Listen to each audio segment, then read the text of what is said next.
All right, guys. So we're going to work suggested problems probability day 2. I'm working number 4. It's an archery problem. The way it reads is it says the diameter of the target shown is 80 centimeters. The diameter of the red circle on the target is 16 centimeters.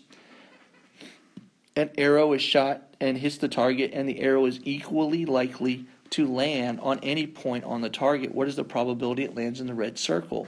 Now, of course, you do have to remember that the formula for area, our formula for area is pi r squared, because these are simply circles.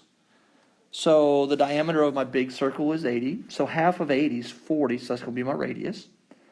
And the bullseye, the red part, the diameter is 16, so half of that is, of course, is 8. So the radius there is 8. So I need to figure out the area of both these targets. Now, really what we're going to do is we're going to see what percent of the bullseye is the whole target. Well, let's find the area of the whole target first. Well, my radius is 40. I'm going to have to square that times pi, which is going to be 1600 pi for my total area. I'm not going to multiply by pi because you'll see what happens. It'll actually fall out. The area of my bullseye, well, that's going to be 8 squared pi, which gives me 64 pi. Now I'm going to take the area of my bullseye, which is 64 pi. I'm going to divide it by my area of my whole target, which is 1600 pi. My pi's cancel.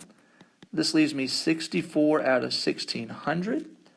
And when I actually do the math, I get this broken down. It becomes 0.04, or 1 out of every 25 arrows shot that have an equal chance of landing anywhere,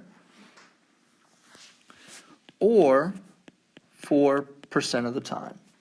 Pretty straightforward problem. You just have to find the two areas and just set up a proportion to see what percent of the actual area you're trying to land.